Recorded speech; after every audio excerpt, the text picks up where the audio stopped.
TEP production. Giving out instruction. Hey. I just keep it intact, this is a fact, right and exact, I won't step back. Admiration is the feeling that inspires your brain to make you gain self-knowledge, not go insane. I'm Satan's antagonist, acknowledge what I speak. I cannot be duplicated cause I'm born unique. Brother Kareem told me if I want it, I gotta take it. Kareem told me if we need it, we gotta make it. Nasir just said stand up and be a man. You're planning to fail if you fail to plan. Keep your circle tight, know your plight, fight with all your might. Study hard, stay in shape and everything will be alright. This beat is slapping, before I make it happen I just wanna ask, may I rise higher with fire, made brighter than May, sharp lines, may climb and rhyme and may timing like sirens, may my thoughts may spray as I sway, may play with the day, may each bar may spark from the dark, may making the arc, may I shift, may gifted with riffs, may lifted no myth, may move clean, smooth in between, may carving out the scene, may words guide my glide as the tide, may ride on the inside, may minds free, may deep in the key, may shape in the sea, may I shine, may prime in my rhyme, may throw in the sign, may break norms, may storms in the red form, may lightning is born.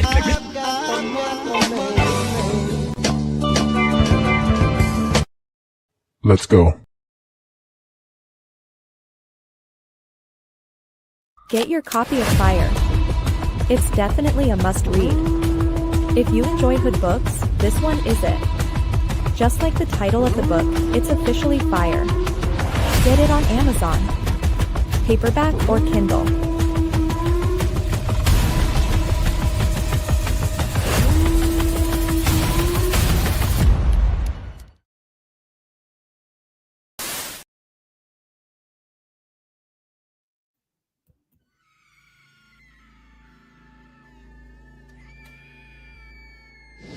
I don't know how I got here. I just know I'm never going back.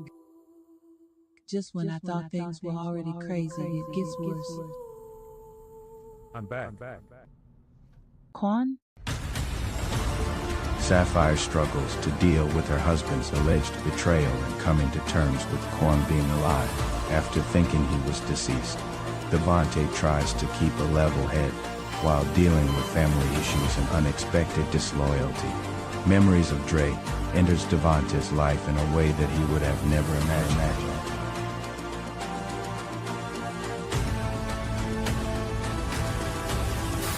Fire Part 2, the finale.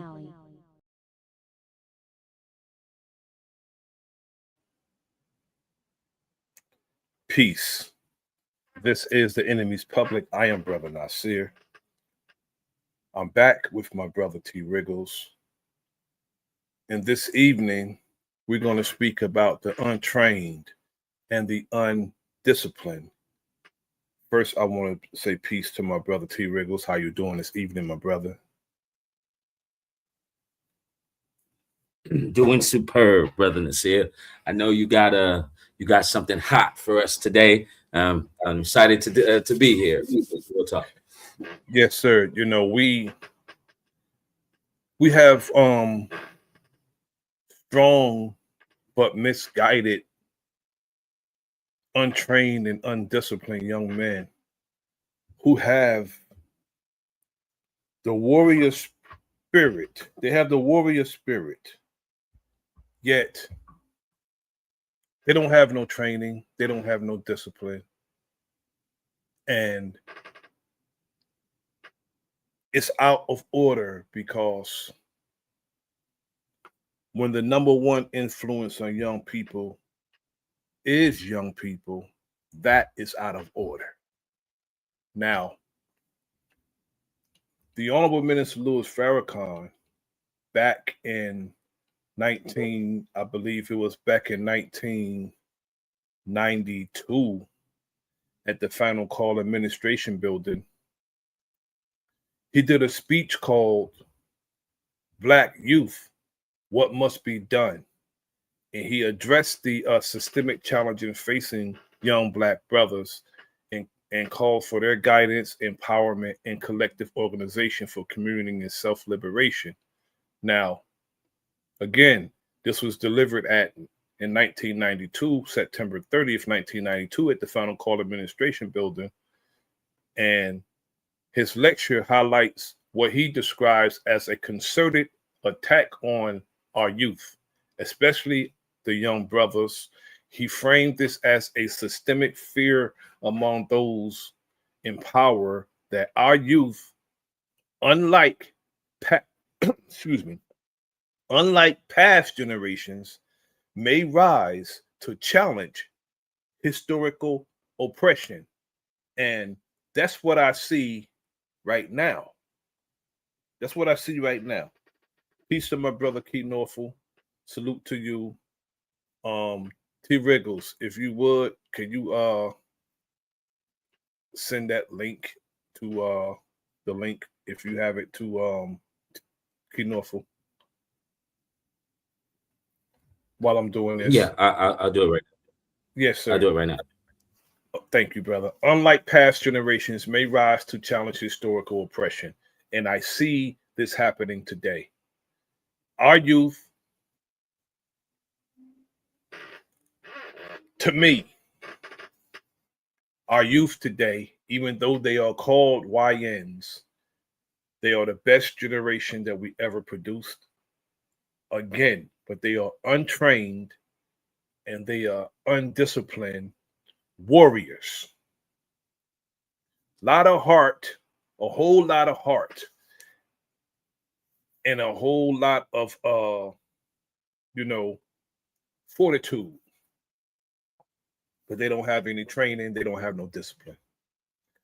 The minister emphasized that leaders and ideas are inseparable, pointing out that when influential Black leaders are targeted, the destructive aim is not only against the individual, but also against the vision and the ideas they represent.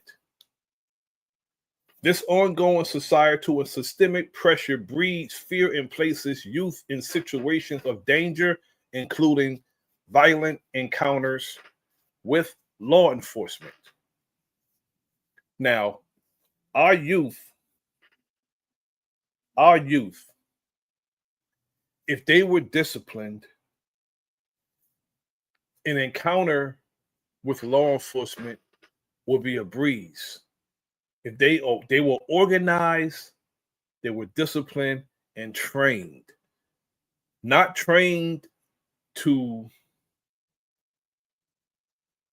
be YNs, trained to be disciplined young men and organized young men. What I mean by organized young men, being on call in the event that they're needed as a soldier out on the street to carry out some good work. And when I say carry out some good work, I'm not talking about being a marauder out there breaking laws. I'm talking about being the vanguard of our communities, protecting our communities. That's what the young people are supposed to do. Protect their community. Now, the nature of youth and fearlessness, this is from one of the minister's speeches. The minister stressed that young people possess courage, determination, and a spirit of innovation that makes them a force capable of overcoming entrenched societal obstacles. Their fearlessness, if guided constructively, can become a transformative power in our communities. And I see that to be the truth. And it's going to take our young people. But I know the trick bags and the counterintelligence program that's going on today, and the promotion of the YN culture on TV, in our music, is serving to our detriment. And we can turn negative forces into a positive. The minister highlighted the idea that youth often organize into gangs and collectives, not because of inherited violence, but due to a lack of opportunity and guidance. The minister urges that his energy, or this energy, should be channeled towards positive community development, turning a potential self destructive force into one of empowerment and protection of our communities. Who better to secure our communities than our youth or anyone who has a genuine concern for our communities? Those coming to our communities as law enforcement have no genuine concern for our communities. And you can base that based on their behavior and how they treat our people. So law enforcement don't even enforce the damn law. They come in, they try to assert their authority. They want to be authoritative. They don't want to be law enforcement. They want to be authoritative. That's what they want to do when they come to our communities, especially when it comes to dealing with us. They don't behave that way where they come from. And if they were in other communities in the same city, they wouldn't behave the same way when they encounter their own people. They're respectful. They are respectful to their own people when they deal with their own people when they're policing. So self-empowerment and community responsibility, the minister encouraged.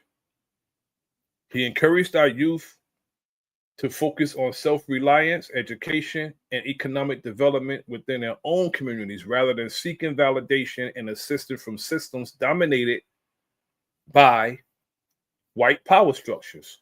The speech called for fostering strength, unity, and shared cultural identity as a foundation for progress. This is very important because we're talking about our youth. What is the nature of our young people that makes them the object of a conspiracy? You could be 14, 15, or 16 years old, but when you are stopped by the police, they don't treat you as a child. I.e., what's the young brother's name? Tamir Rice. He wasn't treated like a child. Our little girls, they are thrown down to the ground, knee in the back, hair pulled. These wicked people pull our babies' hair, our little girls' hair. Now, the mothers cry out. They say, let's get rid of the gangs.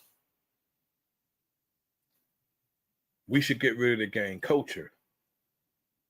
We should not get rid of the gang. We should get the gang and give them the right idea so they can become protectors of our community. It's time for us to create opportunities for our children and have them do something for themselves and not go to their enemies to be educated. It's time for us to educate our youth. Now, the message is to call, recognize the potential in our young people, provide guidance rooted in cultural awareness, and mobilize their collective energy toward community upliftment and self-determination. Now, that's my spiel for this evening. And I have my brothers here with me this evening. I have my brother T. Riggles, and I have my brother Key Norfolk. Thank you for coming through, brothers. If you want to add to what I was saying, or you have anything to say, please do. Salute, good brother. Yeah. Salute to both of y'all. Go ahead, Keith. Salute. Go ahead. You can go first, Keith. Okay. Man, you know, I'm in total agreement with everything that you just said when you were speaking. I think that, you know, it's a battle for the mind. So I think it was systematically set up for it to be the way that you're saying, for it to be promoted. When you said the YN culture, because the powers that be already know the possibility if the culture wasn't the way it was. They wouldn't be able to do a lot of things that they are doing or getting away with, And one of my biggest reasons for reaching out to the youth and doing community work is to try to influence the youth to stop harming each other and to protect our people. I think, since they recognize that, it's really a mind control type of thing. And I say that Yes, sir. because they're so good with this spiritual programming. They get us to like what hurt us, type of thing, and they know if the tables were to turn, if we was to realize this blood that we tasting is actually our own blood. I call it the black wolf licking the blade syndrome. We licking the blade, but it's actually the blood that's coming out of our own tongues. And once we can turn around and learn how to use that sword to protect ourselves, yes, sir, then it'll be detrimental to the powers that be. And I think that's why, they use a lot of puppets, a lot of industry plants to get out and promote gang culture or, just reckless behavior, because if we were to really educate the children so that they can really, first of all, it's hard for a individual to operate accordingly if they don't know who they are. So if they don't know who they are, it's going to be hard to operate the way they're supposed to if they don't know who they are. yes, So sir. I'm in total agreement with everything you said, and I don't want to be too long-winded, but I'm with you, my brother. Salute, and I'll peace and power. You can take as long as you need to take, brother, to say what you need to say, brother. Yes, sir. My brother T. Wriggles. Yes, brothers. Well said, Key. And we all have the same like minds here. And so I learned something the other day on OG's channel that I'm going to look more into this here. And it says, we charge genocide. In 1951, a petition was presented to the UN, right, on behalf of the Civil Rights Congress. It charged the United States government with genocide against Black Americans due to the systematic lynching, police brutality, and institutionalized racism, documenting 10,000 cases of unaliving. Yes, sir. And that was in 1951. And to this day, this still continues. And I really appreciate how you said about the young ones, that the spirit that they hold, that they carry. We have an army here of real deal spiritual warriors. And these young ones, as you say in the title, untrained, undisciplined, without harnessing their gifts and powers and thoughts in the right direction. This is what we're seeing right now, right? Because they're battling this genocide in their own way. And so as we move forward, gentlemen, to assist, with the solution that we're going to come up with, to direct that warrior spirit into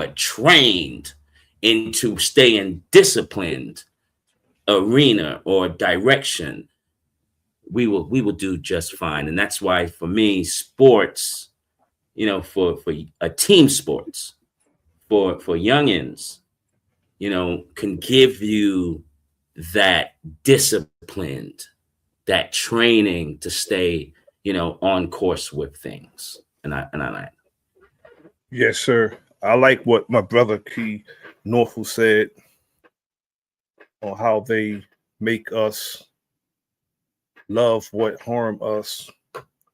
That's a very profound and true statement because self-destruction is served on a platter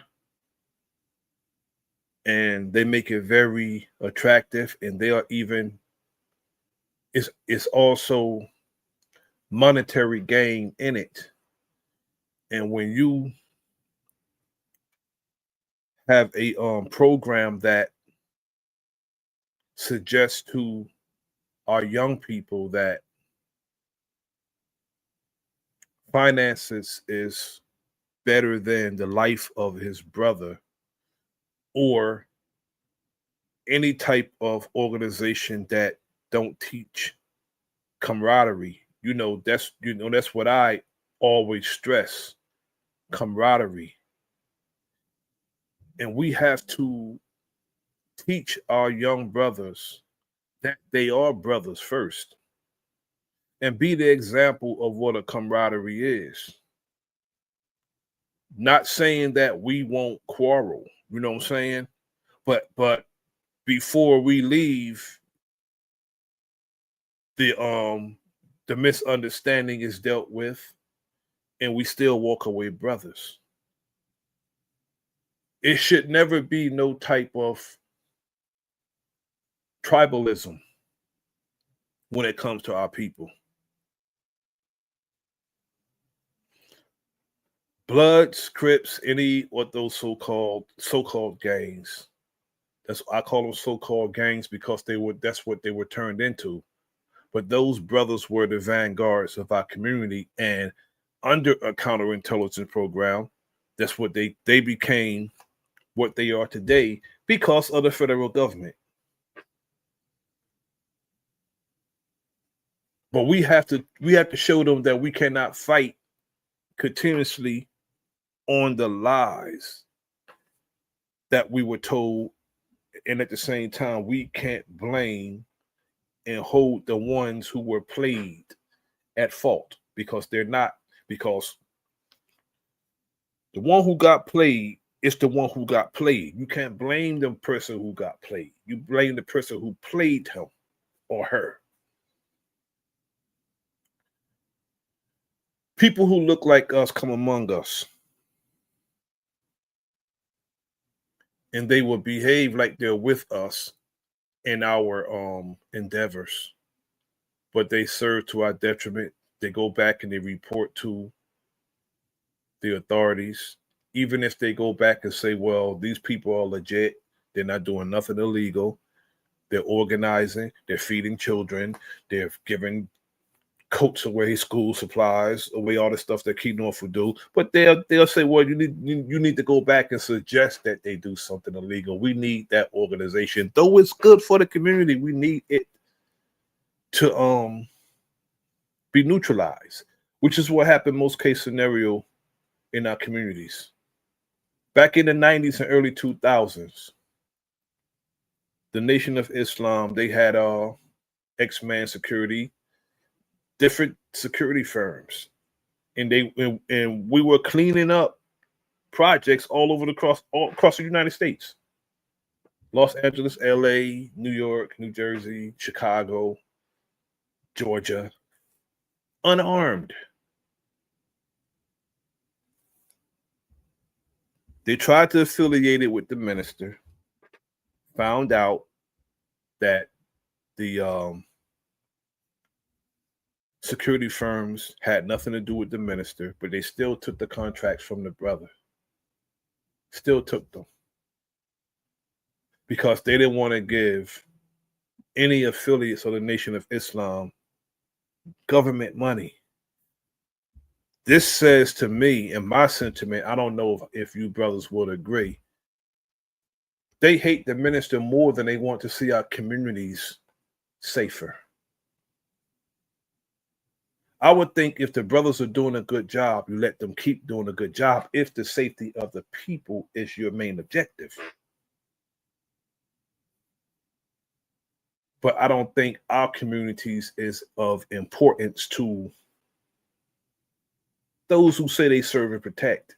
Because if they wanted our communities to be safe, we'll be safe from them. Because if we're walking down the street and a patrol car pull up on the side of us, we shouldn't cringe. Though I wouldn't, but a lot of us will cringe because the police like to, and they like the fear that they think they instill in people. They like it. And we have some untrained, undisciplined, a whole lot of untrained and undisciplined soldiers that will change our dynamic if they were trained and disciplined like they should be. Before the sunrise tomorrow, a total change will take place if they were how they should be. I'll land for now. I want to hear my brothers. I totally agree with you, good brother. I feel like that they don't, you said very powerful statement that you made was, if the agenda was for, us to be able to build ourselves and, be able to police ourselves and take care of our own communities, but that's almost like a rhetorical type of statement, because I don't believe that my belief pattern when it comes to the powers that be is they want to contain our people, and Yes, any sect of our people that can't be contained should be exterminated. And they have a very drawn out plan for that, and they use the television. I know we say all the time the television, but the television is actually a portal. I like to stick to the spiritual aspect because I believe that religion has untrained our spiritual eye. A lot of us are in control of our minds and our bodies. But when it comes to the spiritual aspect, the television has channels.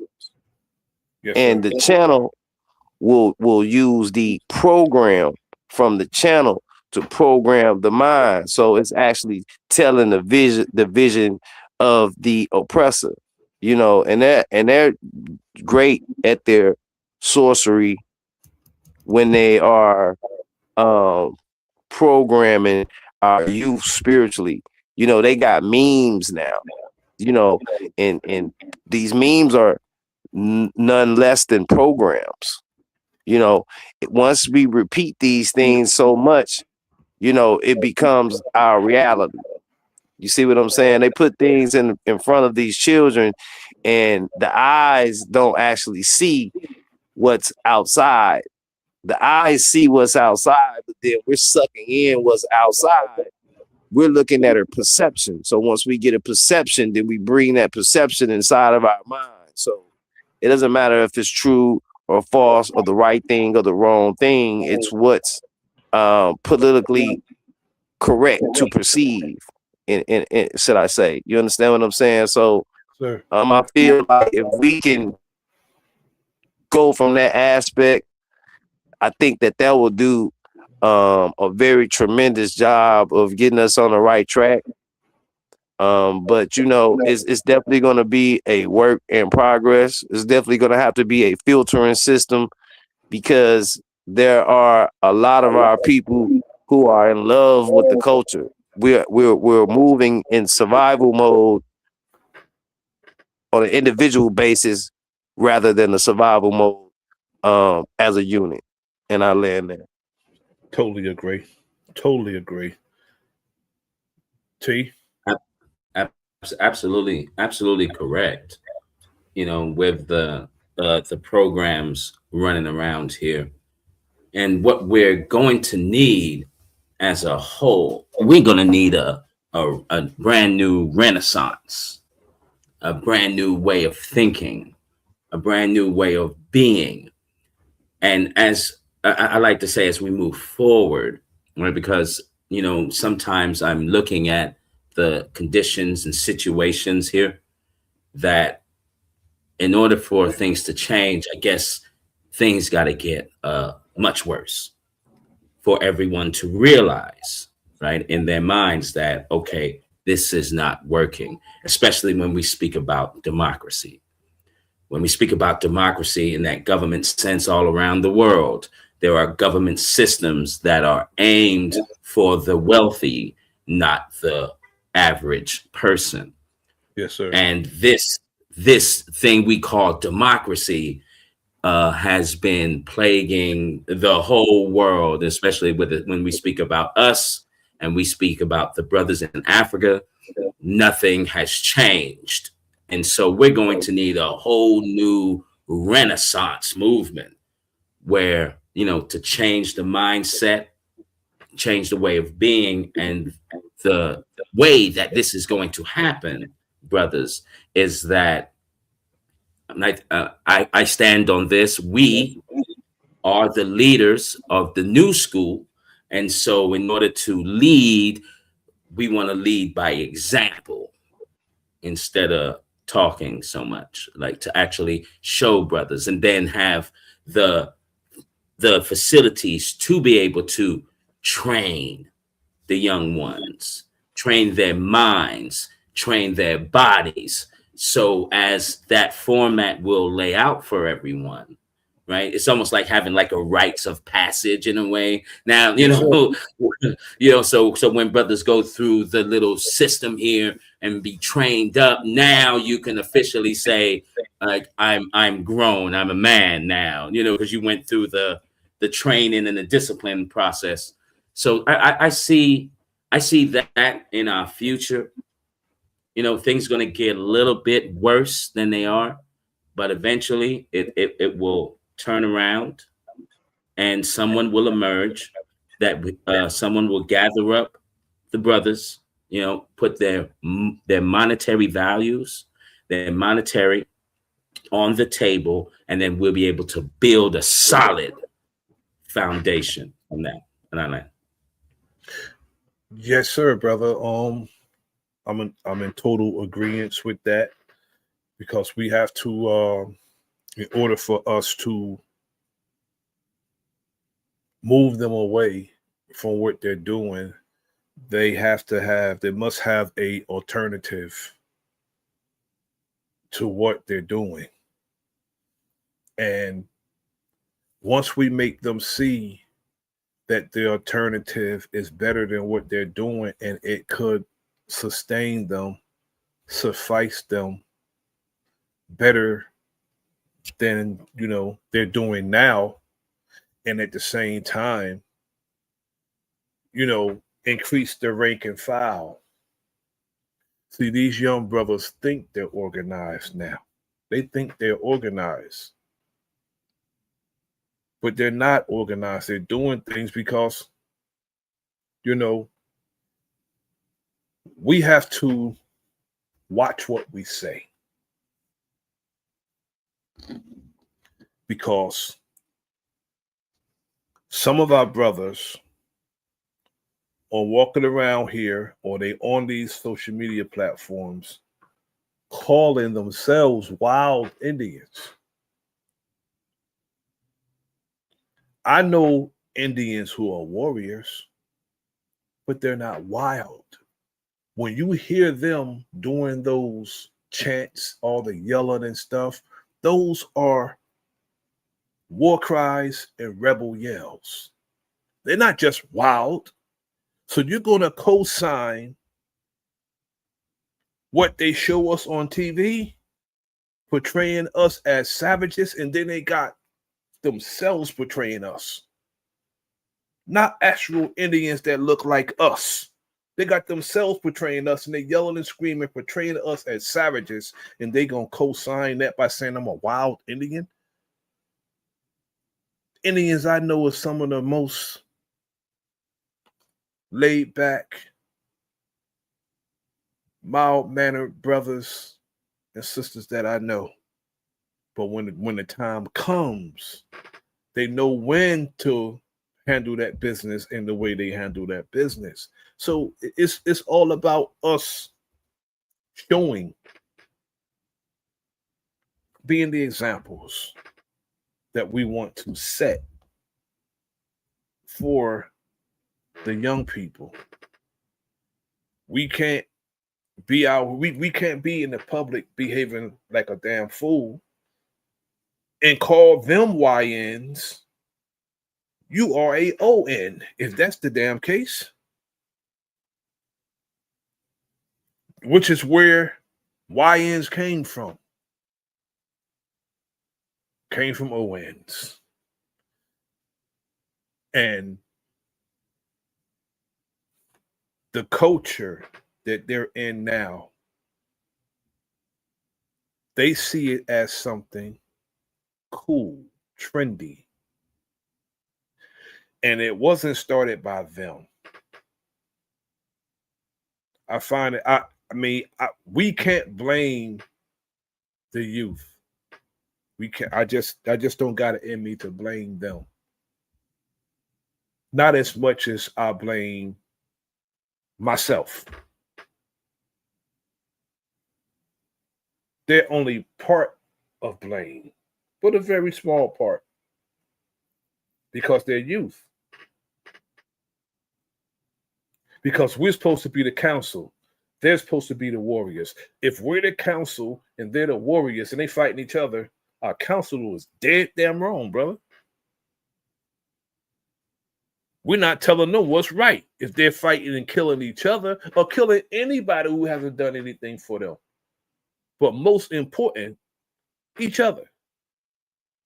They're getting the wrong damn counsel.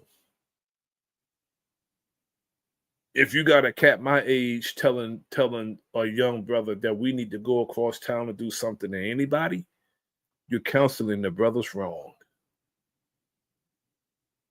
You're supposed to tell that young brother that's your brother across the way. We need to hook up with them and see how we can do business together. There's no grocery store across town. We don't need Aunt Mary walking all the way across town to get some damn lettuce and tomatoes. So we need to put our money together and get a store across town. Now, she want to walk across town, that's on her. But she need one in close proximity. Let's get with that brother and see what we can do to get a store over there. That's how we got to deal with that. Not see the brother as your enemy and have it out for him. And that's where the training come in. That's where the discipline come in. That's when the organizing come in. See, a lot of our brothers, and I see it on some of the platforms, when you mention organization, they just don't like the word organization. While everybody else is organizing against us, we don't want to organize among each other. That's stupidity. That is stupidity. I'll land for now, my brothers.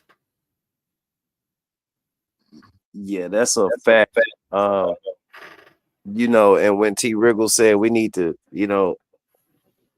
basically renew our minds, we need to have a renewing of our minds as far as the way we view our situation, the way we view ourselves, and the way we view the world.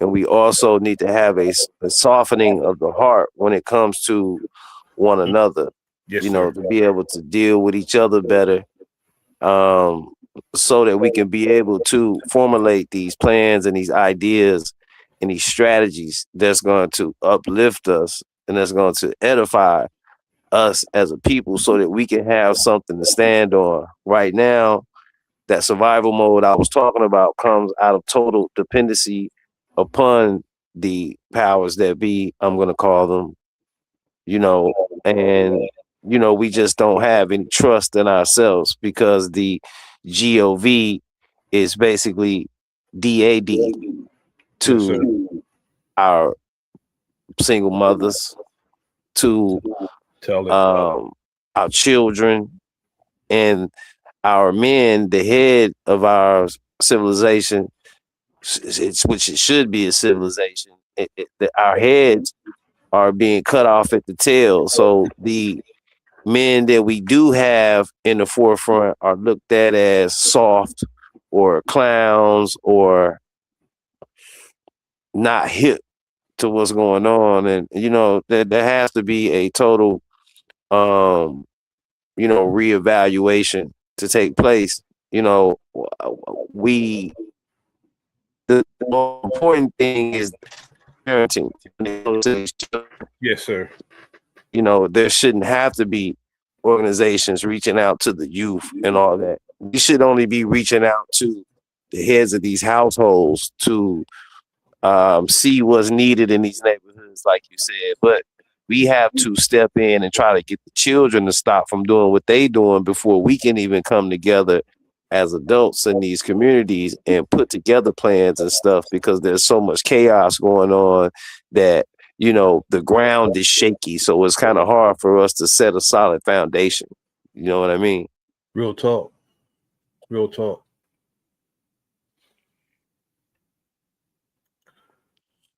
Because the United States government, in the climate that we're in now, brother, they will try to take some of these warriors that we have here and put them on the front line of their army and misuse them when they should be taking care and fighting a war that's been waged against them. But the brother T. Riggle said, change the mindset. In order for us to change the mindset, we have to get into their mind. Because if the wrong person gets into their mind, they'll probably end up in a foreign land fighting for liberties that they will never receive. Because they'll tell them they're fighting for liberties, but they're not fighting for liberties. They'll become economic hitmen, put it that way. They'll become international thieves and murderers when we need them here.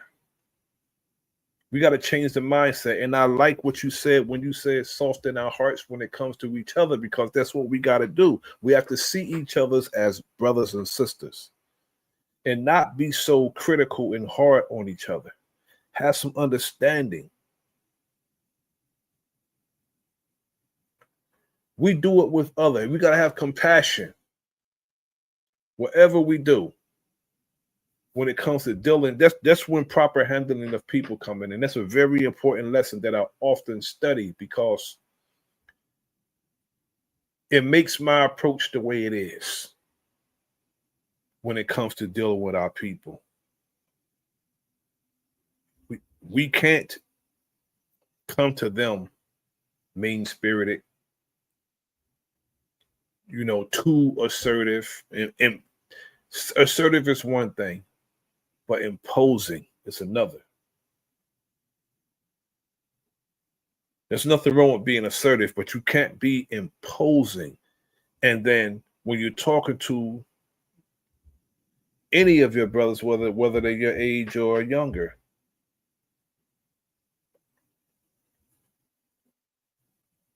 you have to make them want to listen to you. By how you talk to them, make them want to listen to you. Go ahead, my brother T.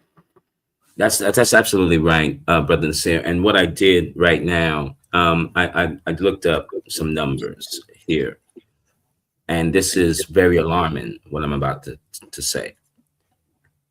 The unaliven themselves rate among young Black males ages from 10 to 24 has risen sharply, becoming the second leading cause of death for Black youth ages 24.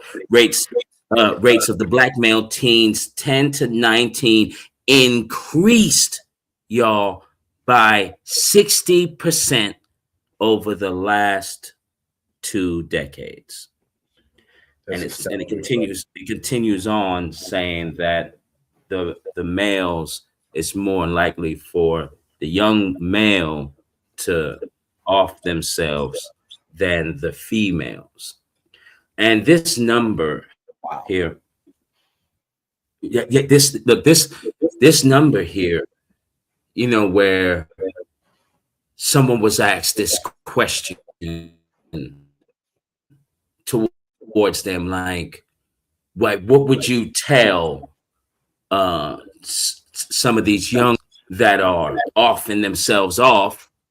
Like, what would you tell them? And then the answer that this person gave, I was telling Kia about this. The answer that the person gave was to read the Bible. That was the most absurd thing I ever heard in my life. It was totally crazy, because now what we have the youth here that can't find their purpose. Like, they're questioning, why am I even here in this hellish system we call USA of today? And so, for what I would say to that would be, for the youth, if you're trying to find your purpose now, you would have to sit with yourself. And this is some of the disciplines and the schooling that should be implemented for young ones to find their purpose in life. It's going to take introspection. You're going to have to ask yourself certain questions, like, what do I love to do? And then from there, you'll have this introspection, this conversation with self. And then you can now start to answer, okay, what do I love doing? Okay, so the next question after that would be, and I got this from a great brother, a superb brother, a book writer, a motivational speaker back in the days his name is Les Brown. Like, live your dreams. Yeah, I know Les Brown. Yep. No, yeah. I love this brother. I mean, this brother, he probably saved so many of my generation. Gladys Knight at one time.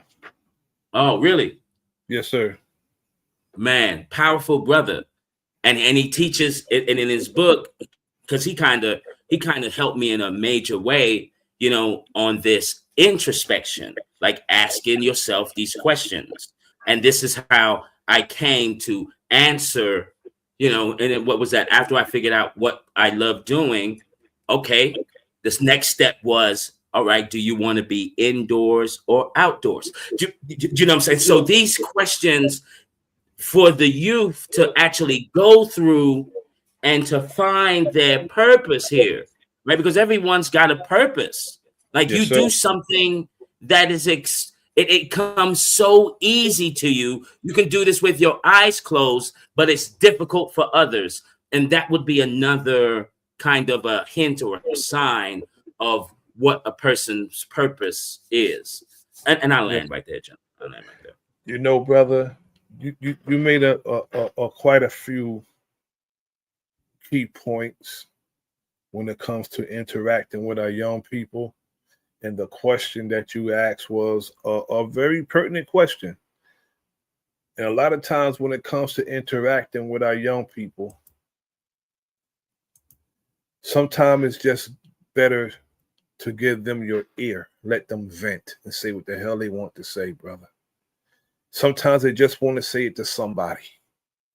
And then when we're assertive and we want to be heard and we don't want to hear them, that's very frustrating to our young people. Sometimes we need to just hear them out. Some people say, well, what we need to say. Sometimes it's what we need to hear. And then after they say all they need to say, then you can offer them some type of conversation, some guidance, and Sometimes that shoulder is good. Sometimes they just want that shoulder. They don't want nothing else but their shoulder sometimes. And a lot of times we don't want to hear them out.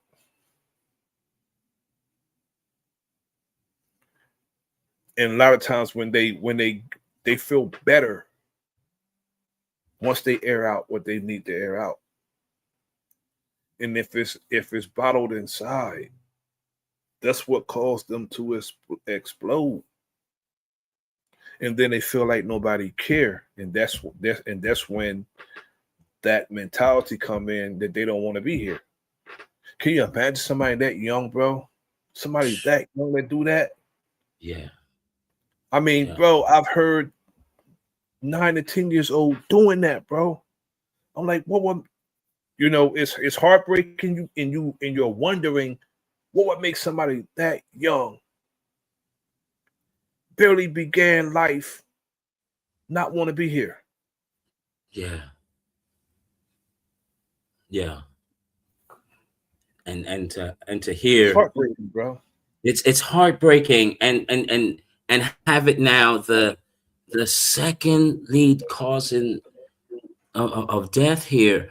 So what we have, what was going back to what Key was saying also, about these programs going on, right? It's almost as if they're getting hypnotic suggestions, from maybe watching too much TV or being a screenager. You scrolling and scrolling and scrolling.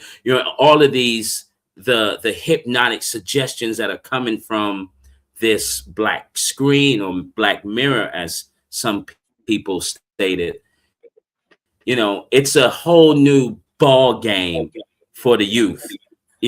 And like you said, to hear them out, I think is very crucial, because we're not in that position per se, especially when you look in, you add the technology game to it. Like, this is a whole different ball game that they're in, and to hear them out, I think, is key. It's the number one key, to hear it out and then suggest wise counsel. And on that. Yes, sir. Yes, sir. You have anything to add, my brother, Key?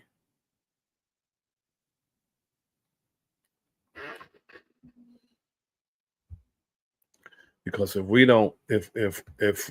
don't have some line of communication, I don't see what type of effectiveness we will have if we don't have no line of communication with the youth. Got to have a line of communication. Got to. Yes. I'd rather have them talk to you, T. Wriggles, or myself, or any other brothers, the comrades, than anybody else, because they don't talk to us. Who they gonna talk to? Right. Okay. That's a fact. That's a fact. I think what you said about them, a lot of times, well, it's not a lot of times, it's all of the time, because, we lived in our day, and we're not their age in the time that they're in. So we got to first listen to them to be able to respond. I think people talk just to say what they want to say. Even when someone's saying something, communication is reciprocation. I can't listen to you to wait till you're done to say what I want to say. I have to actually respond to what you're saying. So I think that goes along with the title. I think we have to be properly trained, and we have to properly train. And we also have to learn things like communication. I think communication is very key to being able to reach the youth. And I think we got to listen so we can understand them, so we can overstand the situation. I think that would definitely help the communication when it comes to, giving them the right information that they need. Because if we don't listen to them, we're not giving them the information that they need to navigate their system. And I'm guilty of this when it comes to, I was guilty of this, but as I spent time, studying psychology, and being around children, and also being a child myself, also having parents myself. So it take me to take myself outside of the situation, not taking myself outside of myself, totally staying inside of myself. That everything is circumstantial. So that's another key factor when we're really training and being on the right training ground. Yes, sir. You know what else? You know what else would help too? Having a conversation with your cousin Key, and we spoke about your last name. Like, what does it mean to you, your last name? Do you honor your last name? Do you want to uplift your last name? How much prestigeness and do you want to bring to your bloodline? And that conversation, speaking about the legacies, speaking about the ones that sacrificed for me to be here. How much does that mean to you? For my walk of life here, I'll be damned if I stain my last name. I honor it. I revere it. I honor the ones before me. And, thinking, futuristic, I'm going to honor the ones before that's going to come after me.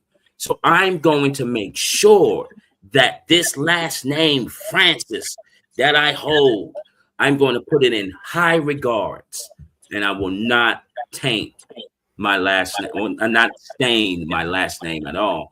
And that's one thing I would say to a child, that's coming up, because you're going to have challenges, right? You're going to have these obstacles, and these obstacles and challenges are really kind of good because it can structure you.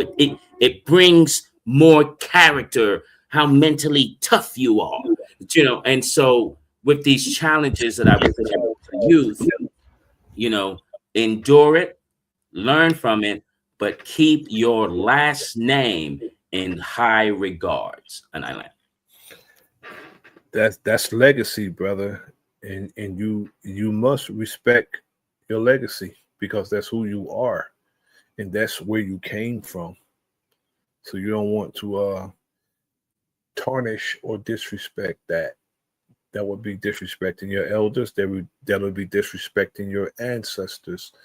And you just got to, if it's a matter of fact, you should do something to make your legacy better. If you're going to do anything, make your legacy better, enhance it instead of doing something to tarnish it. But let me tell you something. A man's name is the best sound that they hear. Nothing sounds better to you than your name. Yeah.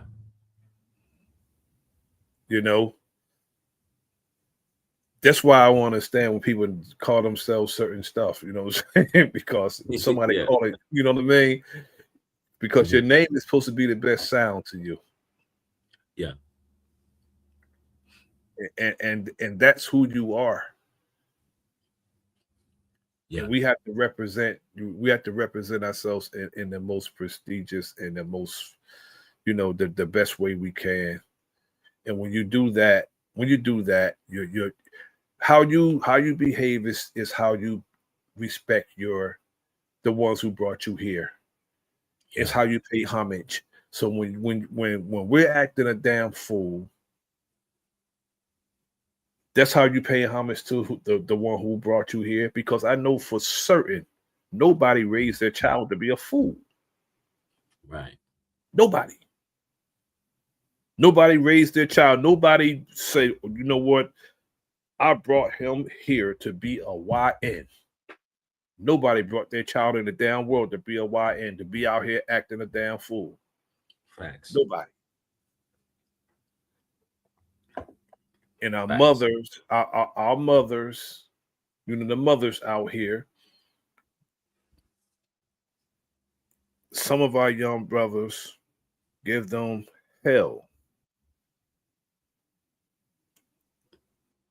And that's the only one you have. Yeah. The only one you have. And you would give her hell?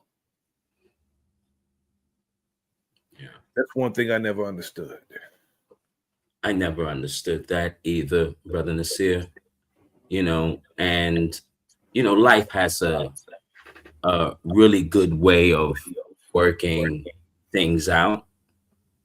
You know, because let's just take your example where there is a child that is just going ham with his mother. So what's going to end up happening is that when that child, if he doesn't understand the lesson, well, then that child will have children that will go ham on him until he gets it. You know, it has a strange way of working itself out. But I do see, you know, with having single parent homes and to ask children to be wise, you know, at a young age, that's kind of difficult to have a child look, you know, because they're very observant, and to look at the situation they're in and then choose the best option possible. That could be difficult for children to do, especially if they're not using their wisdom. So these facilities, and you know, with the communities around that should be established, should have children. You know, it takes a village, so the village would direct these children in the right direction. So it's not all on that single parent that she's probably working 2 jobs just to pay the rent. You know, like I think of all of these scenarios in my head. And so with that said, you know, it does really take a village sometimes, a solid community to help raise children on that. A child could be wise eventually if they see wise. You know what I'm saying? You can't tell them to be wise. Facts. Because it's a child, but they will eventually become wise if they see wise. If just imagine a young boy, he see a man, every time he see this man is handling business. He's taking care of something or somebody. And that's what that young man's influenced by. And you see the moves that the man he's watching are making. And you see this man, he's taking care of this, he's taking care of that, he's taking care of this person, that person. And you never see him in no foolishness. And if that man is an influencer of that young man, you're gonna see some wise. If that man is the number one influencer, you're gonna see some wise. Yeah, it's brothers that's elders of mine. They didn't even talk that much. You ever seen a brother that's an elder that didn't even talk that much, but he taught you so much by you just watching him? Yeah. Just watching him, and he taught you so much. I know some elders. Didn't say that much. Yeah. But I learned so much from them. I learned to just do and don't talk so damn much. Just do it. I learned that from them. I'll tell you that much. Right. Just do what you gotta do. You don't gotta say if you have it to do, just do it. That's one of the things I learned from him. But I got a few videos, brothers. You know, if y'all want to get into that. But I'm enjoying the talk. We've been going over an hour just to talk. Yeah. It's the sharing our views, and I know both of you brothers, we all have solutions here and I noticed that there's a lot of the solutions when we don't talk online, right, for obvious reasons. And so this is what I'm so optimistic about, Brother Nasir and Key. I'm very optimistic about where we're heading, right? What we need is 10,000. Hey, that's enough.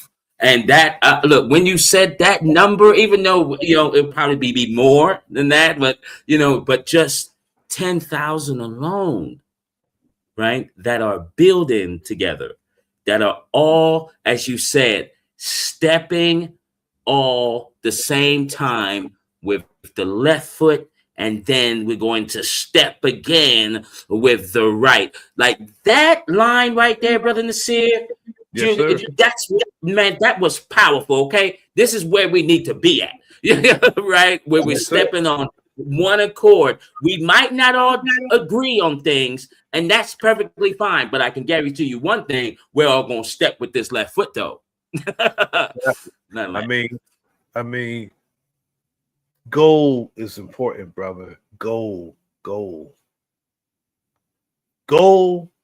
is synonymous to score.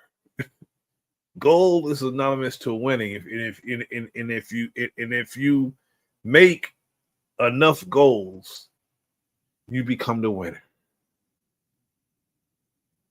That's more important than any of more important than how any of us feel, brother.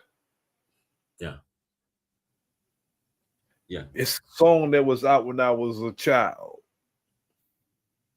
It was called Feelings. And the lyrics was like, feelings, nothing more than feelings. If you don't got nothing more than feelings, brother, right. Nothing more than feelings. So how we feel is not as important than the ultimate goal when it comes to us as a collective.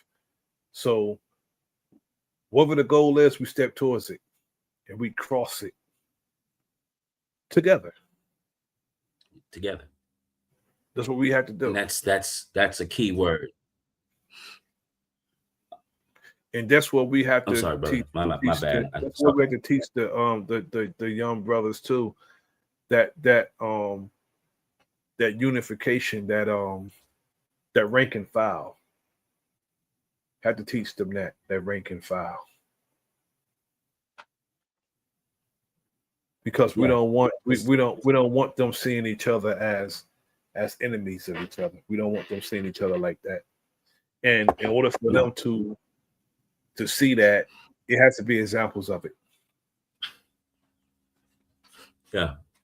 And just to clarify, the goal in my mind is what we call, the word is liberation. That's the goal. Sovereignty. That's the goal. Yes, sir. Where we depend on ourselves, and then we can depend on each other. That's the goal for me. To get these chains off, basically. Sorry, brother. Go ahead. I'm just agreeing with you, brother. There's nobody benevolent that's gonna come do it for us. It's for us to do. And that's it. It's for us to do. Nobody gonna come do it for us. So we have to do it for ourselves, and because we got to leave here. We can't leave it. You know how we say it, brother. We can't leave it the way it is. We can't. No, right. We got to do something before we leave here. Right. Right. And fair use is completely fair use. Fair use. Fair use. Crashed out. Yeah, it's your auntie crib, right? You see what they putting on my name? They put hella bodies on my name. Stop playing. I've been they. Now, let's start things off with these 3 YNs who thought it would be a good idea to take the police for a chase through all of Delaware in a Stolo before turning back to Maryland through Denton, only to crash the whip into a fire hydrant and get arrested by the sheriff. I'm not going to jail, dummy. Come on, dummy, you got this, dummy. Hey, oh my gosh, yo, what the yo? Oh my God, dummy, like what the don't crash, bro. Don't crash, dummy, don't crash. It's not very encouraging. I wouldn't think so, calling the man dummy repeatedly. They don't sound very encouraging to me. And then you're using this and you saying don't crash dummy, calling the man a damn crash dummy. It's like, damn, that's encouraging. Right. Right. Don't crash, bro. What the oh my God. And this next YN got checked by an old head in the middle of the street while he was about to crash out during a live. Hey, look, take all that more animosity out your voice, okay? I don't know you. Look, Why you I'm saying, I'm telling you, I'm finna give you shit, okay? What's take all that animosity what you out mean? your What voice. you finna give me? You finna give me some bullets? No, I'm finna give you some knowledge and some. You can tell this young brother got a strap on him. First thing he mentioned is bullets. He got the strap on him.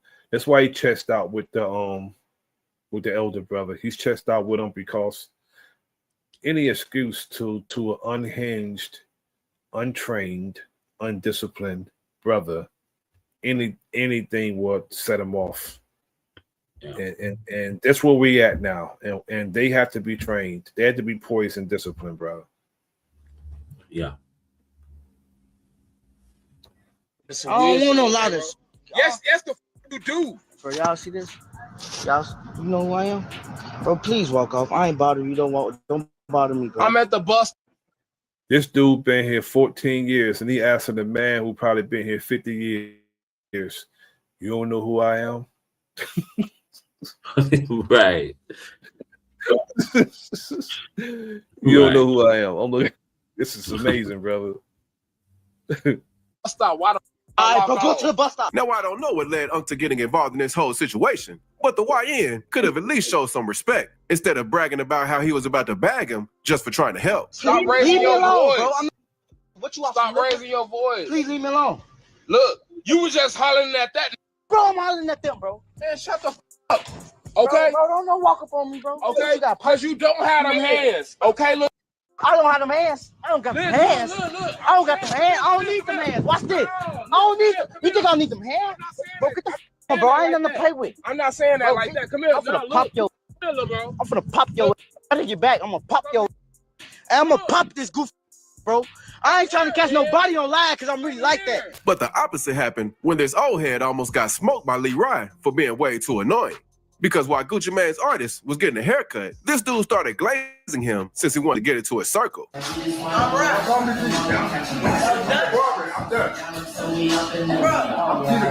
I'm done. Oh, what's going on, T? I'm done. No, I don't go by that. You go by what? I don't know what you're talking about. I'm gonna do what I normally do. You do. I don't know. But Rock quickly got fed up. We gotta get rid of the whine culture too. The way these young brothers talk, they talk like they about to cry. I'm like, damn, put some bass in your voice. Yeah. When he started to get way too touchy and wanted to dap him up. So he had to crash out to let him know he was doing way too much, saying how he was about to end him right then and there. I love you, bro. I see you, bro. I'm not being funny, bro.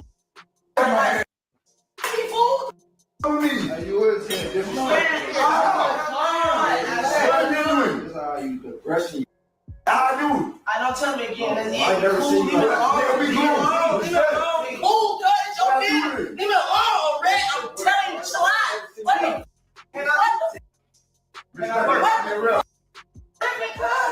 I'm tripping. What the? Let me work. Bro, stop trying to grab my phone. I just got you up, bro. Let me. I respect you, bro. Man, something wrong with bro. He is doing too much, and he's saying he respect him while disrespecting him. He's doing way too much. The man's trying to get a haircut, and the man shook your hand multiple times. This is what the song that we did, brother. I was just joking. Yeah. He's on that. He's on that level, bro. I was just trolling. Stop playing with a man. Yeah. That goes bad every damn time, bro. Don't play with him. And look, brother Nasir, I'm really big on the respect thing. And so the two young brothers that I'm seeing right now are saying two things. They said two things. Leave me alone. You got it, brother. I'm out of here. Do you know what I mean? That's it. End the conversation. I'm leaving you alone. There is no knowledge being spit. There is no, after we shook hands, okay, cool. I'm out of here. And that's what he should have done when he said, leave me alone. He should have respectfully did it. But he's saying, I respect you.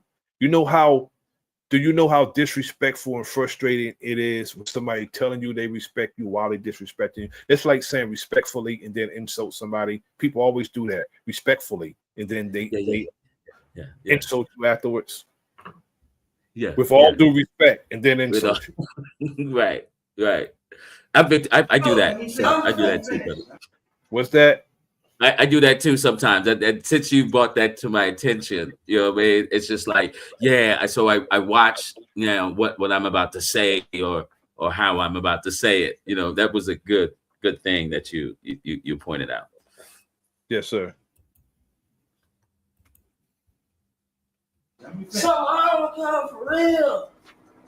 Nothing. I would throw everything I got going away over nothing on your tears, man. Did I already knock you up? I mean, the more do you want, brother? No, I'm just saying. Again. I accepted it. No, give me one more back. No, what the? Let me work.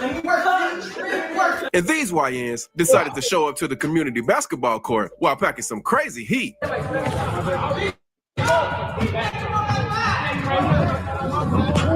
We not even gonna play like that for them grades. Y'all see them killers in here? Hey, stop playing with my shorty. Hey, I know how y'all coming, shorty. What's that word, man? It's about 100 glinkers. Good thing none of them crashed out, or they would have gone from shooting buckets to shooting up the place. But that's nothing compared to what St. Louis rapper Big Ray Guale did, because not only did he send a message to his op through IG, but he did so threatening to spend on his op mama house. I mean, your mama, boy. Better quit playing, boy, if I clap this lady, boy. That's just absolutely insane right there, brother. That is insane. I'm at your mama house. Oh my God. They let you put it in. Ain't it school? It's your fight it, boy. Better quit playing. You hear me? Just like Big Ray, this next YN messed with his op's family to send a warning. In this case, he picked his aunt's house to do so, kicking her door in while saying how things would get even worse if his op kept calling him out on IG.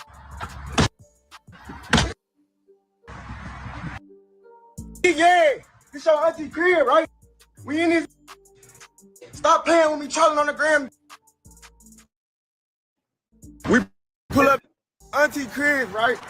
This your auntie crib, little janky, right? Go to Eddie. Stop playing with me through this. Dang, bro.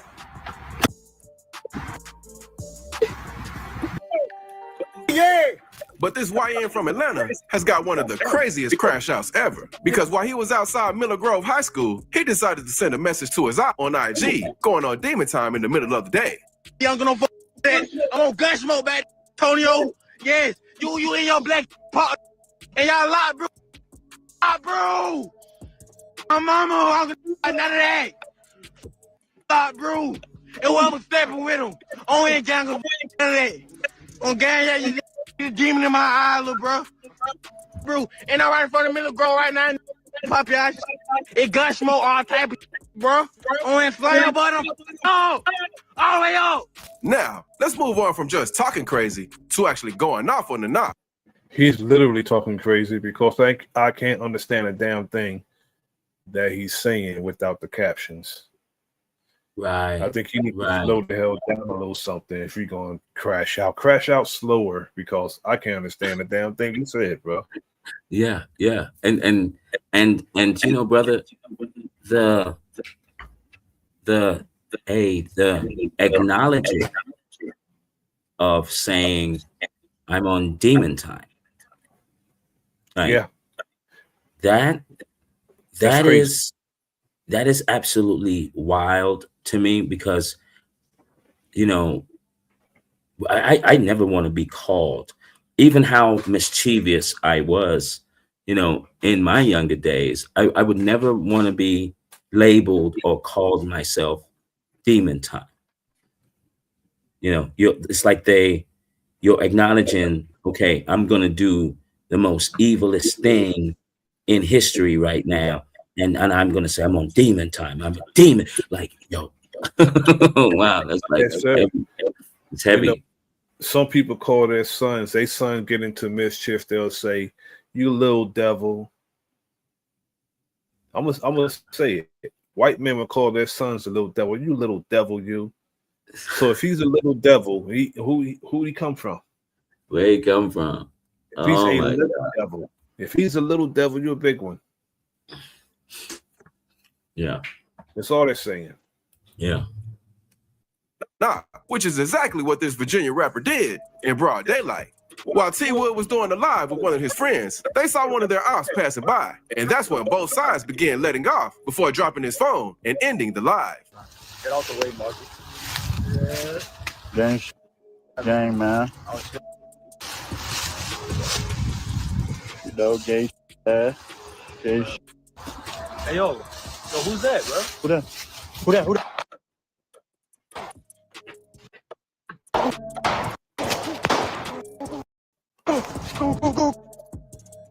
And this YN from Alabama was just asking for trouble during a live. Because while he was driving around the city, some of his ops managed to hit his car as he was passing by. Yeah. Oh, these car coming in hot. Oh, they want to land down.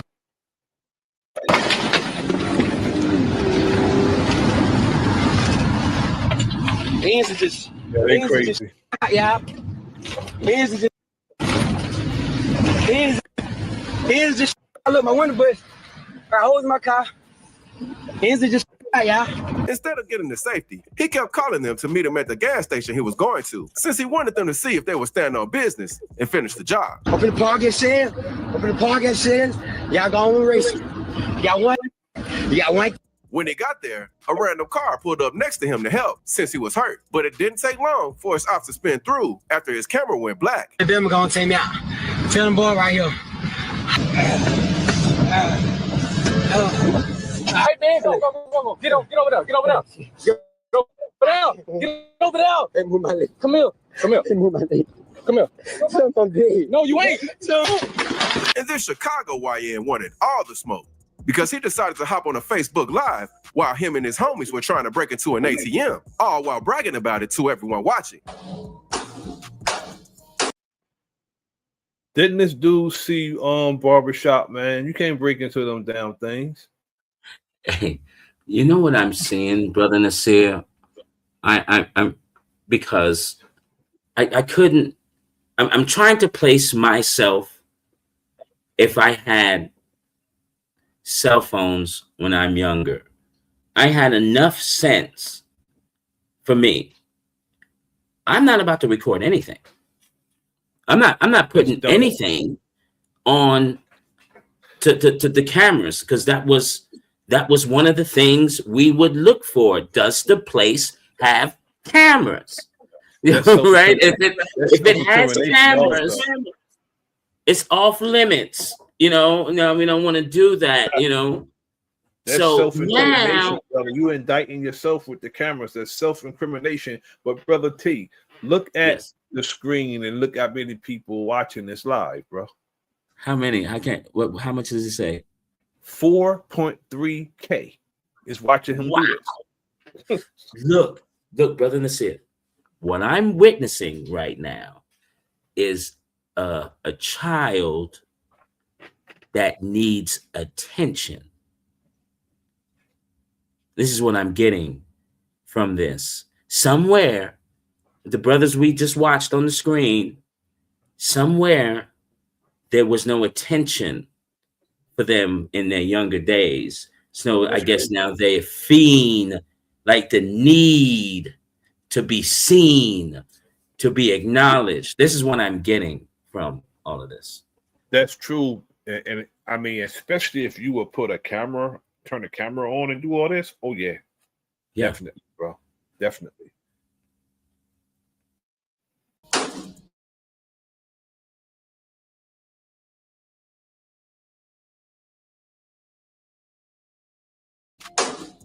Put it in her. Put it in her. It's hell. Yeah. There's some young cats last week, Brother T, in Perth Amboy, New Jersey. Broad daylight, bro. Broad daylight. It's some brothers in Perth Amboy, New Jersey, in broad daylight, went into a jewelry store with sledgehammers. They broke in with sledgehammers, broke all the windows out, the glass door and everything. They went in there and took over $1 million worth of jewelry in broad daylight with the police precinct like 2 blocks away. No. Yeah. Last week. Some young cats went with sledgehammers. Oh boy, that's it's bravery, I guess. It's kind of silly, but I applaud the bravery. Yeah. And it was, it was a family business. It was a family business. A young lady and her mother owned the jewelry store. When they broke in there, bro, they went in there like it was like one of those movies, bro. It looked like a movie. They, they had the bags, they emptying out the trays, they breaking all the display cases. They hit the necklace, what you call mannequins up. They hit the cases, to just pouring the jewelry inside the bags, and they was out of there, bro. They did it like it was like calculated. They must have went and encased the place, and I think they hit somewhere else too in New Jersey because of the pattern. I was like, this is the same dudes who hit Perth Amboy. They call it. I forgot the place somewhere else where they did it at, but the pattern is the same because they said they came in. They busted the place up with sledgehammers. Yeah, straight through they broke every piece of glass up in that place, and they was in all black. Wow. Yeah, I seen that. It was crazy. I seen it.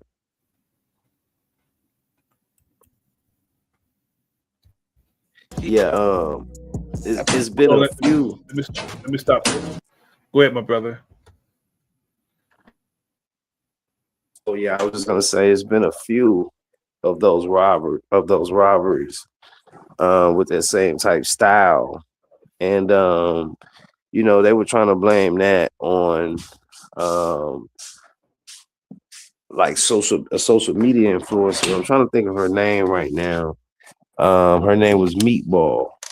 I don't know if y'all seen when she did the smash and grab. No, I didn't. Yeah, they got her on YouTube doing a smash and grab or some of that nature. But I remember what you saying. It was a second one, but the first one was viral. I'm not sure if I saw the second one. I heard about it, but yeah, man. These youngsters, man. They got a different type of bravery about them. You understand what I'm saying? And they done saw so many inconsistencies with the elders, or there's such a lack of miscommunication with the elders that's one of their rhetorics or narratives too. That the old heads can't tell them nothing. So they kind of, yes sir. I wanted to touch on that and bring that up. I'm just agreeing with you, brother. I strongly agree because what you said is key. It's key. What you said. They looking at the elders like, you may not have gotten yours, but I'm getting mine.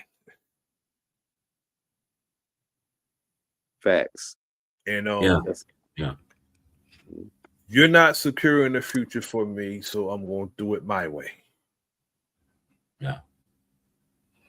And they're challenging, as what the minister said earlier, inconsistencies. They are challenging them because you're not going to get up there and say something to these young people and don't hold your word. Like, like we're not going to start new wars. We're not going to do this. We're not going to do that.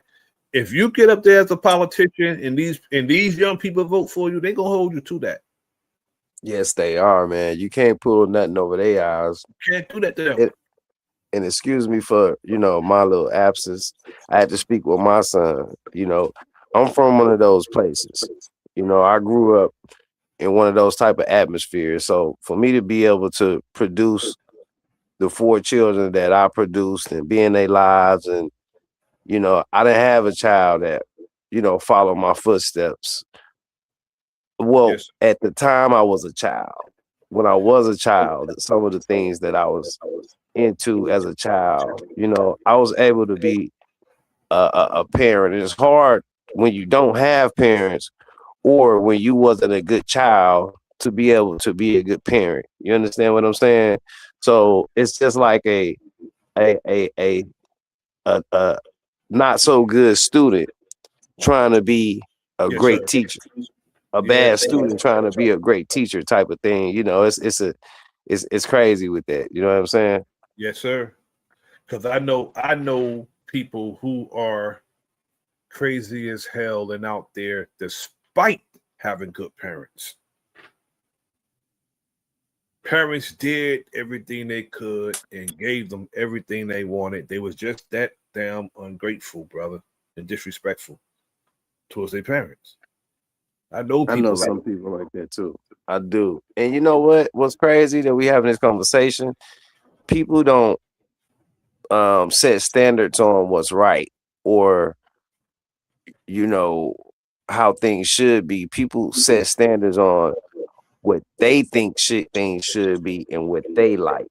So whether it's right or wrong, if it's something that they don't like, or if they feel like that, you got it better than them, or you don't work as hard or something like that. And I can only speak from my situations, and not so much as my parents, but what I see in my close proximity. I see a lot of that. yes, sir. A lot of us feel that we have to agree in order for it to be right, in order for it to be truth. No, you don't. You don't have to agree for something to be right or be true. If something is the truth, it can withstand you disagreeing with it. Facts. Because it's the truth. You don't need your validation. You just a disbeliever or disagreeable person. And we have people among us that's like that. You can tell them the truth and they feel like they disagree. That's going to change it from being the truth. No, it don't. No, it don't. That's a fact. I got to look at, like I said, from a personal level, whether it's family members I see or what I see in my community, and, I think it comes down to the parenting. We got a lot of childlike parents out here too.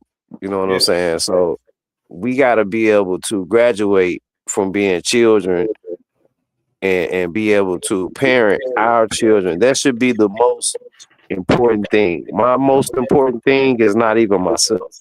I put my children before me. So it's not about me. And then I look at my children and say, well, you got to get it on your own. You got to figure it out. You got to do this. No, I've basically sacrificed myself for my children to put myself in the forefront. I brought you in this world, so it's up to me to parent you. Parent you. Me and your mother are a pair that's renting you until the day that you are going off on your own and you able to parent yourself. You understand what I'm saying? Yes, sir. Absolutely.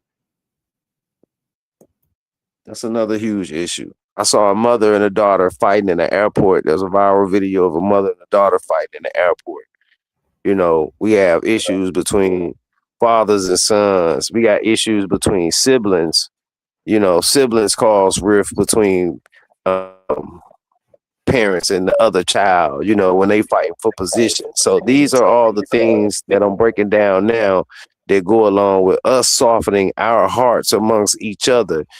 Because a lot of times people are you know, not being able to communicate out of the ego and the misunderstanding are basically the cause of these issues that we have inside of the family structure. And, you know, I've just always been different. You know, I'm the type of person to be like, hey, don't let a misunderstanding be the reason you miss me. Like you said earlier, I'm not going to deal with any bull crap. You understand what I'm saying? So you excuse yourself from the situation. You understand what I'm saying? And that's also an issue because we should be able to communicate with each other as a family. So we have to find that structure within the individual families so that we can all be one big family. Then we can represent ourselves as a nation on the front amongst the competition that we have as far as these other races. And we have to understand that there's not different races. There's only one race. We're in a race in competition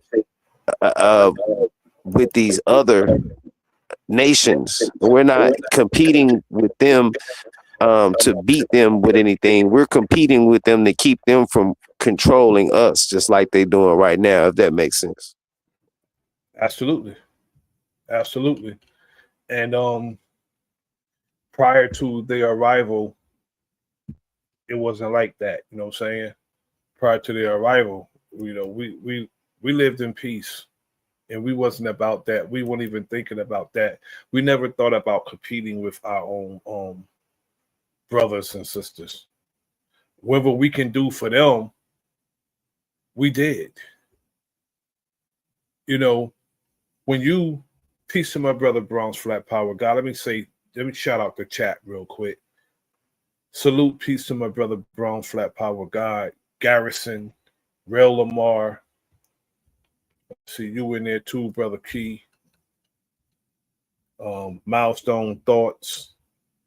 Salute to everybody who came through to hang out with your brother. Salute to the wife. I know she's watching. She's always watch. She watched everything in its entirety.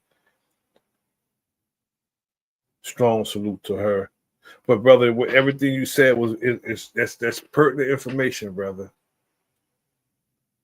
And it lets us know what we have to do and how much work we have to do.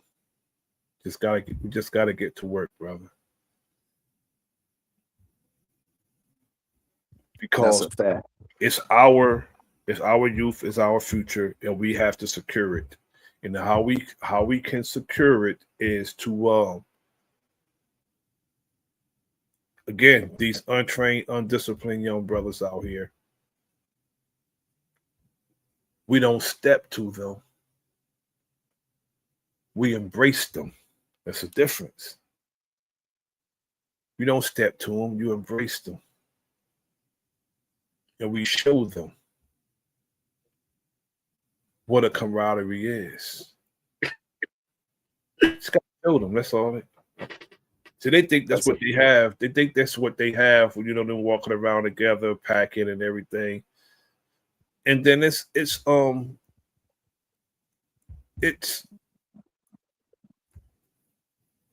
gratified and promoted.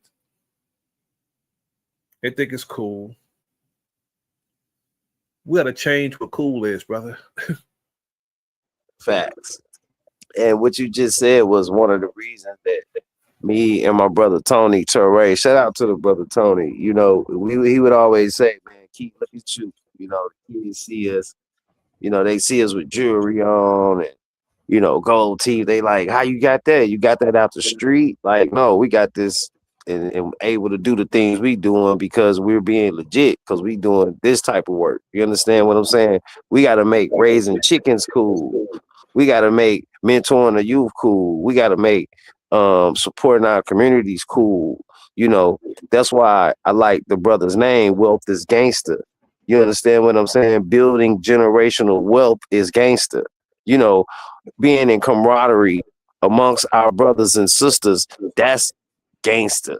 You Yes, understand what I'm saying? So definitely. just to change the narrative a little bit, and living and being a self-made person that doesn't have to go and hustle in the street or don't have to rob nobody, being self-made and being able to withstand, being brothers and being loyal amongst one another, that's gangster. You understand what I'm Yes, saying? sir. That's brilliant itself, brother. Changes the narrative of what it is. Like you said, like I said, we gotta change. We gotta change what's cool, and we gotta change what's gangster. And everything you said makes sense, and we have to implement that. That is gangster. To other folks, we got to make it gangster to us, because that's how they do things on the gangster level. Self-made. You know what I'm saying? They don't go around asking nobody for nothing. And Right. we don't have to do that either, brother, because if we do everything on a collective, we wouldn't have to ask nobody for nothing. That's right. I think if we was doing the generational wealth game, these other people, they not just trying to get their children out their house at 18 without any generational wealth or, the mind frame. I got to go back to T. Riggle's statement from earlier too. Yes, sir. Yes, sir. We got to do that. Age don't make 30 years old don't make a boy a man. His actions and him taking care of his responsibilities, his loyalty, him being a man of his word, that's what makes him a man. You understand what I'm saying? So we just got to Yes, sir. instill this into the youth. Yes, sir. I strongly agree, because that's where it's going to start altogether, brother. It's going to start with the mind. So the brother T. Riggles was absolutely correct. It starts there, because if we don't get their mind, somebody else will, because somebody already have it. So we got to get their mind and change their mindset. Yeah, and Facts. you know how where there's a point, and you fellas know, when it comes down to, let's just say, disciplining your children, right? And there's that age gap that it's mandatory for you to do it in this range. But if you miss that window, right? Let's just say you can't start disciplining the child now at 13, 14, 15, 16. That window from 1 to 10 is gone. And so when I'm looking at this, from a higher perspective, that there are some that it's almost too late for this discipline to come in. It's almost like it's out of my hands at this point. Now, life is going to have to teach you at this point. So there's that window of opportunity, for the youth. If we can grab them at that sponge full age, then it will hold so much more weight than that 12, 13, 14, 15, 16 window. That's one thing I noticed with children. You can't wait until a child is damn near grown to start disciplining them. It starts with that when you see your child about to touch something. That's what it starts with. It starts with that. Hot. Yeah. Touch this, don't touch that. And then if you gotta pop that hind part, you pop that hand. It starts there, and it start. And it sometimes, in order for you to make them know, you literally have to take their hand off what you don't want them to touch, and give them a strong, stern voice. Don't touch this. Got to take their hand off it instead of just yelling. Sometimes you just gotta walk up to them, grab their hand, and take it off what you don't want them to touch, and say, "No, don't touch this." Some people would just take the easy way out and just move it. I don't do that. If I say don't touch it, don't touch it. I'm not moving nothing. Why? Because the world ain't gonna move shit for my child. That's a fact, and that's a psychological training right there. You know, that's psychological programming. You know, you got to set the program. You know, it's a lot of things. You know, people go to school to program computers, but they don't understand that the computer was based off of the individual. So we work the same: spiritual programming, computer programming, coding. So we got to put that code inside of our child, you know, put that software into them that we want to see displayed on our child's screen. You understand what I'm saying? That way they can have a perfect picture, and we can be satisfied as parents. Yes, sir. We can see it. We can see what we want to see on that screen, as long as we are there to be the programmer for that child. Yeah. And you know what hurt me, brother. Go ahead, my brother T. You know what hurt me, man, sometimes just seeing bad parenting. Being this, this stern coach that's, I'm keen on discipline. And so when I see parents or single mothers, it doesn't really happen with the fathers per se, that some parents would think, all right, house the child, feed the child, make sure the child gets rest, and that's it. My job is over. No, it's not. No, you're gonna have to raise, a child, and rewarding a child for bad behavior is a no-no for me. And when I see that, it makes me cringe, because I know later on down the line, like, you're already prepping the child, to whine and cry and complain, and they get what they want. No. So, as we move forward, like I was talking, having even classes or something that teaches the boys and the girls as they get older, parenting skills. There's got to be something where it's like, okay, you should do this and do that. And because sometimes, with some parents now don't know, and it's a difficult job. This is not an easy job at all, to raise a child and not having a blueprint. You know what I mean? There's no instruction manual for that, brother. But there's got to be some type of blueprint.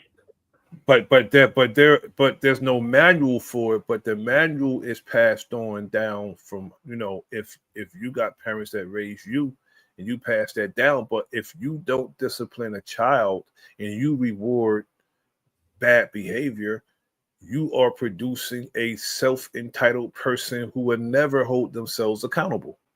Facts. Never. Facts. And they're gonna be out in a world. They're gonna be out in a world that is not going to do what you do.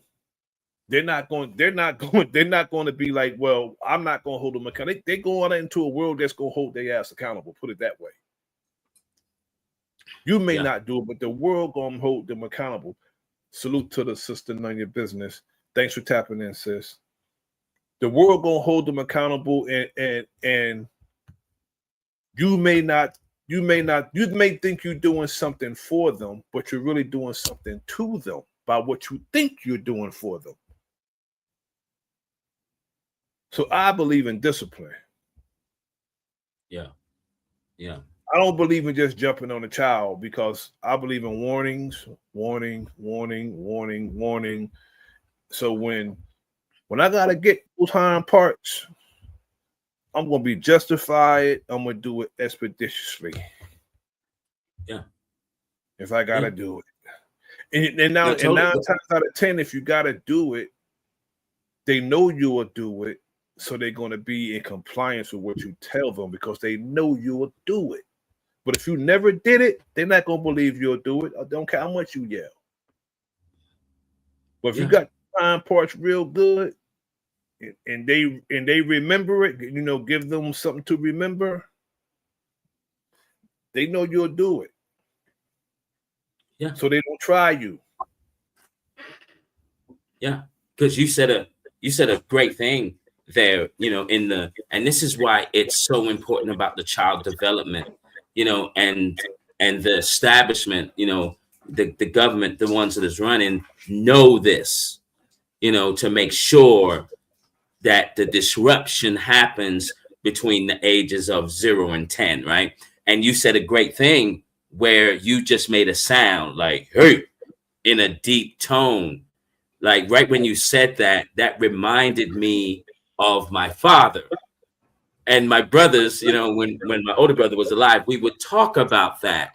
Like that, even in our adult age, if we ever heard, "Oi," it will make us freeze. We're in our 20s and 30s and hearing another man go, "Oi," and then you just freeze like, oh, and so that's the discipline, that was installed. It was, and that what you said, brother, it's brilliant because it works like a charm. We can't tee-hee with them. There's nothing wrong with being gentle and kind to a child. But a lot of times, again, you don't know what you're doing to them by what you think you're doing for them. And this world is not your house. They got to go outside it one day. Say that again, brother.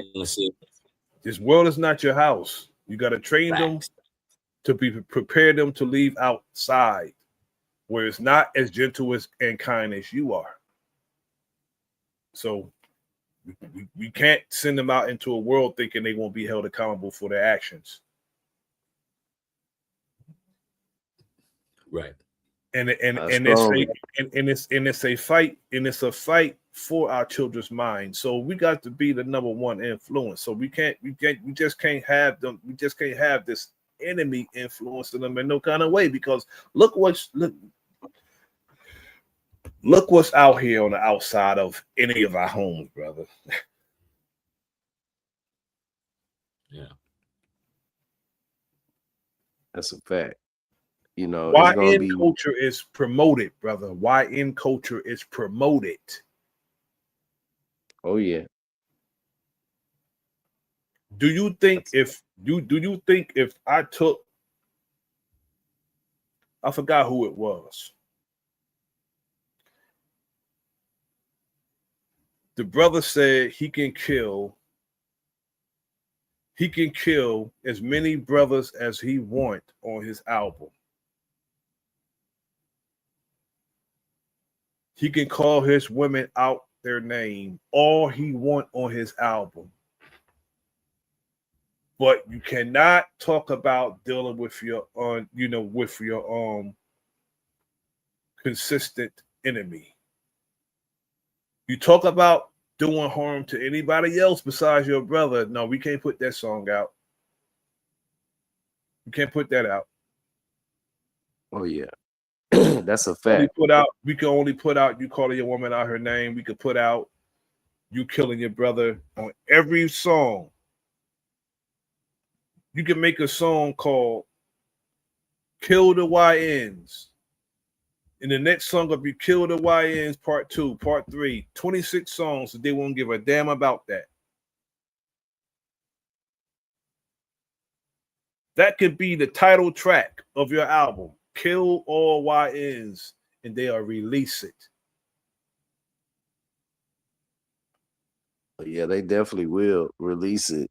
And we are the core marketers. We the core of the market, the corner of the market, which means we generate and incinerate on both sides of the fence. We're putting it out there, and we the ones who soaking it up the most. And they ride off of us, so we can attack each other within our music. But as soon as we say, if you like F the police, that's something that's gonna be controversial, or saying harm any other race or nationality, or even speaking out about injustice. They're not going to put their money behind it. That's going to have to be some type of grassroots type of project or some things Yes, like sir. that. But as long as you're talking about black on black crime, or drug abuse, or I call it sexual abuse, or anything of that nature, they're gonna be behind that 1,000%. You know, and this is a great conversation that we having, because these are some of the words that need to be had. This gonna come with reshaping, reforming the minds. We gotta have these type of conversations, and just to plant these type of seeds on the brains, not only the youth, but the adults who are in charge of the youth. And I hate to run, good brother. This has been an excellent conversation. I really enjoyed it. I'm looking forward to the next one, and I'm just glad I got to catch you and come on. It's been a while, but I definitely appreciate you for having me. I appreciate you for building with you. Also, my brother T Wriggles, as always, and I appreciate everybody in the chat. I'm glad to be back. I'll be seeing a lot more, y'all, here soon. Thank you all. I'm very appreciative of you coming up. I thank you, brother. I appreciate you coming through. I enjoyed the build also. We're gonna land this right here. I think we did our job. We don't need to go into it. We are coming to the 2 hour mark, and we're gonna end this right here. T Wriggles, if you have any closing words, please do so. And we're gonna land it. Uh, well, taken from the words of DJ Khalid, another one, another one. Yes, Thank sir. you, thank you, brother Nasir. For having me on. You are one of the OGs in this game that has been disciplined, that has been trained, and you have solutions that need to be implemented. So as I love this word, as we move forward, you will be in charge of that. Helping implementing as you do with your words. You're going to put that with your actions. And thanks Yes, to sir. Key Indeed. Norfolk for being here. And thanks Key Norfolk for coming today. It's I love these conversations. You know, it's good sometimes to let's talk about, let's identify. Yes, Let's sir. identify. Okay, this is the issue. Okay, we see as you showed us right now. You showed us on the screen. Okay, so now there's going to be time. I know for me, brother Nasir, there's going to be a time where okay, cool. Now action. Now it's time to execute. So and when that time comes, brothers, I want really good, strong-minded, strong-willed, disciplined brothers around me, like yourself, brother Nasir and Key Norfolk. And thanks for having me on. I thank you for coming through, brother, hanging out with me and chopping up with me. Um, all the information both of you brothers gave was important and very pertinent information and solution based. So I thank you again. I want to thank everybody for coming through. Wow, on milestone thoughts. Angie Baby, of course, Key Norfolk, Real Lamar Garrison, Bronze Flat Power Guy, Body Artist, None Your Business. I want to thank the wife. I know she's watching. I appreciate her, of course. And I leave everybody as I came before you and the greeting words of peace. Like, share, subscribe. Leave a comment in the comment section. This is your brother Nasir, and this is the Enemy's Public. Peace.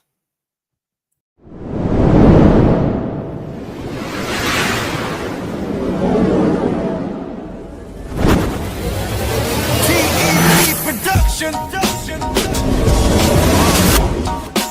Giving out instruction. Hey.